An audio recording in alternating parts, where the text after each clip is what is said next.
Okay, hello everyone. My name is Marvin Sendikadiwa, and for this presentation, we are going to review a paper about driving pattern identification and event detection based on unsupervised learning framework. So the case study we're looking at is a motorcycle riding simulator.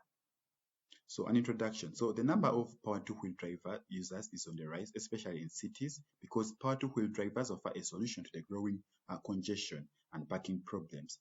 So according to the World Health Organization, power two-wheel drivers are considered among the most vulnerable road users because they have less protection on their body.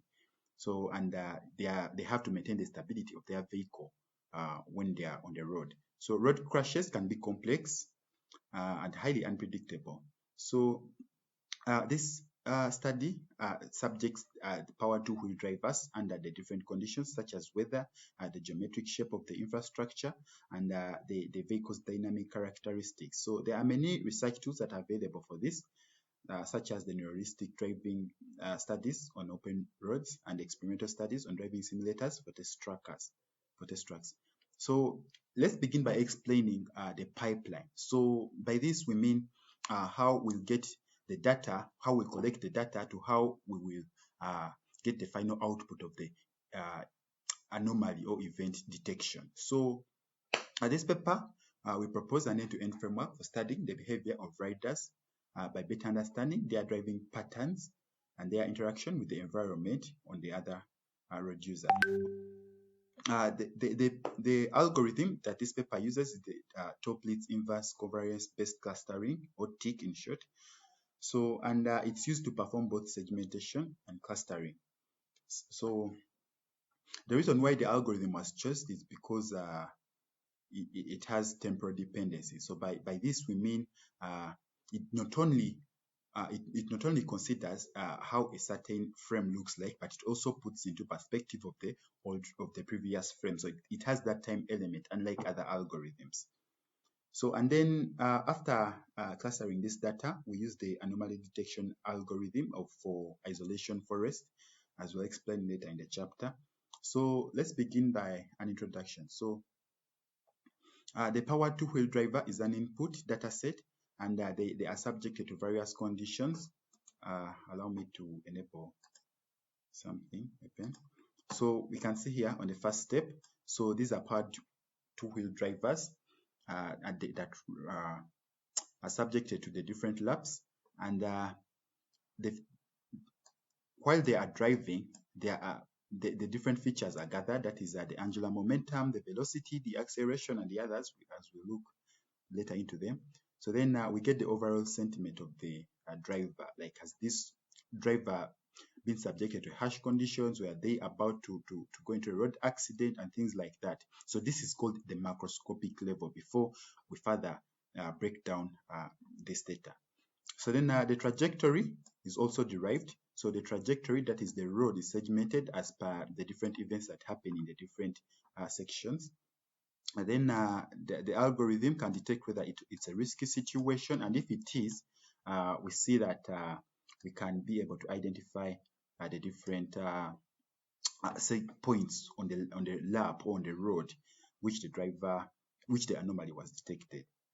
So let's again first look at our lap. So this is how it looks like. This is an actual footage of the lap.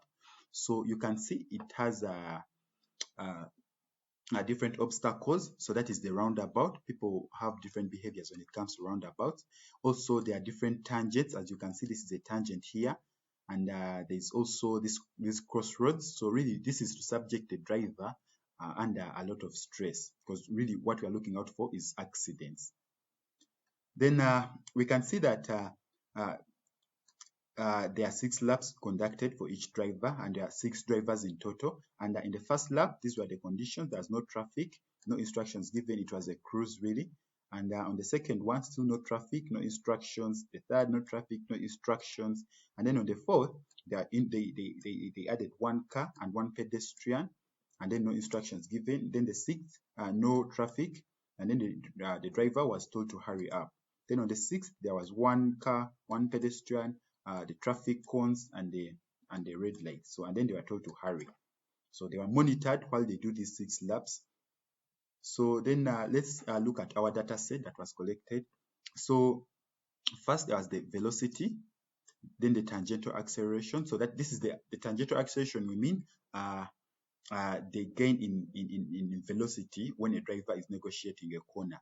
Then there's also the normal acceleration, then the angular momentum. So angular momentum is mostly visible at roundabouts. Then the throttle position, the front brake position, the handlebar direction, and the curvature. So then different statistical methods were used to come up with this graph. So that is things like the mode, the median, so to get the overall feeling of these laps. Then the researcher conducted exploratory data analysis, and one of the most important graphs that they came up with is a heat map. So this is the heat map. Hope it's clear enough.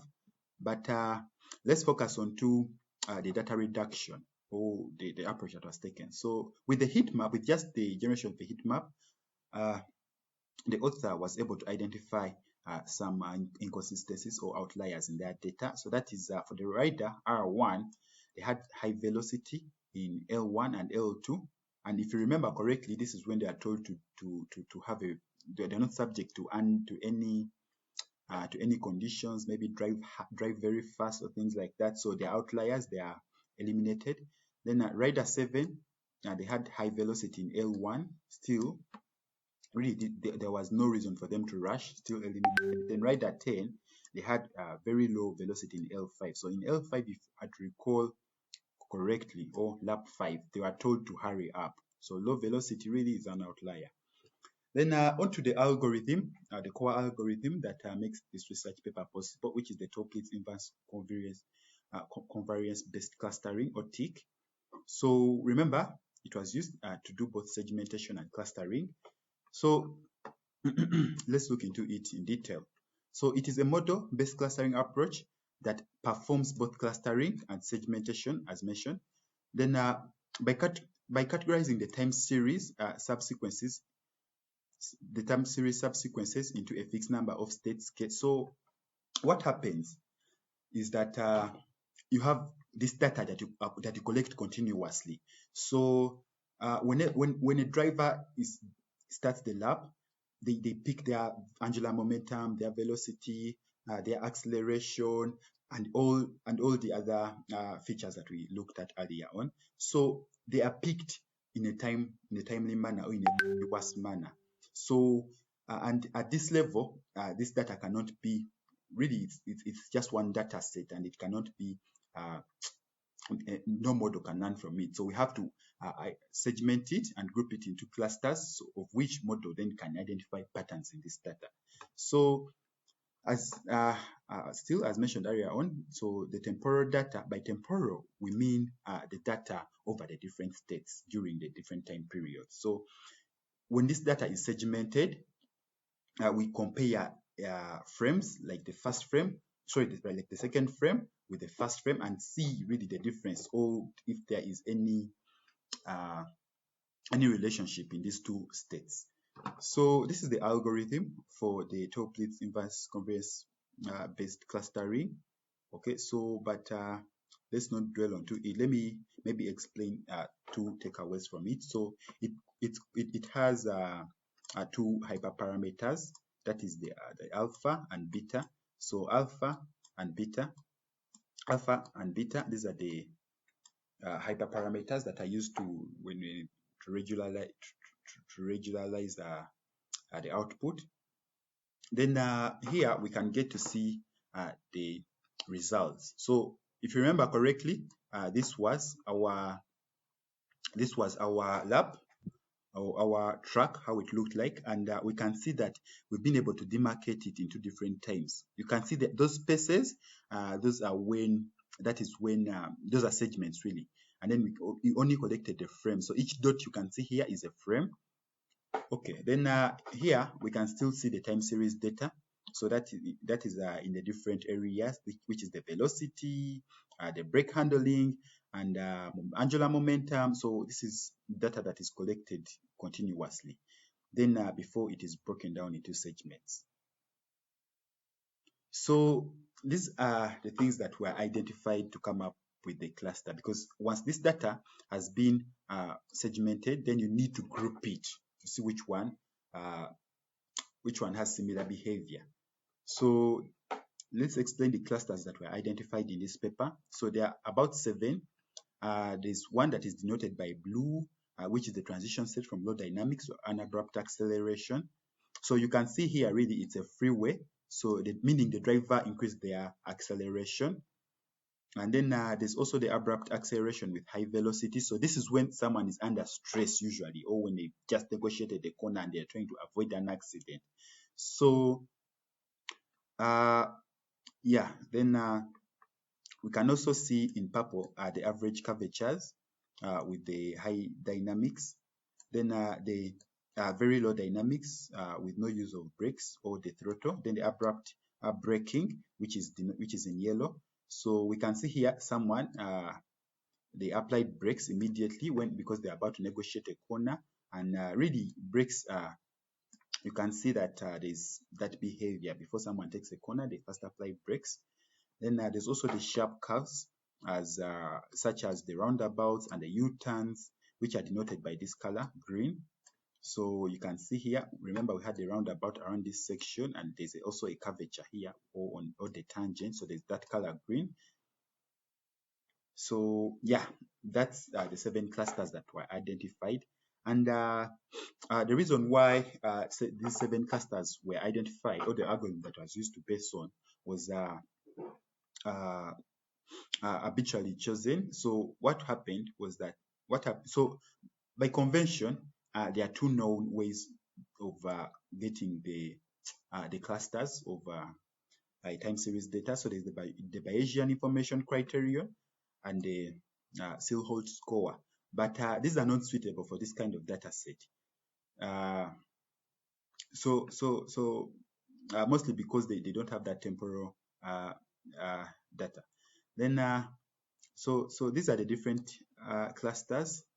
So they were really just tested. So they first subjected the data to a cluster of 5, then to a cluster of 6, to a cluster of 7, and to a cluster of 8. And what was identified is that the model or the data seem to make more sense when subjected to a cluster value of 7. So okay. So then after this data has been segmented and clustered, we begin to identify patterns. So maybe let me first go here and explain why this is important.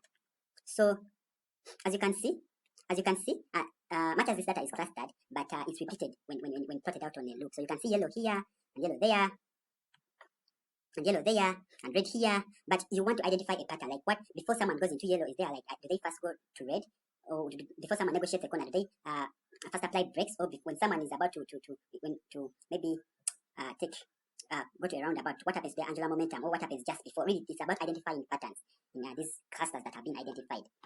So the first sequential pattern, which was the blue to red, represents full acceleration, with the blue cluster representing a transition state from low dynamics to an abrupt acceleration and increased velocity. So this is one of the patterns, sequential pattern that was identified. Then the second one was the sequential pattern from cyan, yellow to purple. Then the third was the sequential pattern from purple to blue, which illustrates the situation in which the rider is in the state of low dynamics and they start to press the throttle smoothly.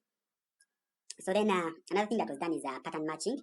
So to come up with these patterns, the 3 patterns that I discussed previously. So okay, so the author says that they did a comparative study of the 2 widely used dimensionality reduction techniques, that is the SNE and the UMAP. So but it turned out the UMAP is better at retaining the overall structure of the data than the SNE, and it is less sensitive to its hyperparameters. So then okay.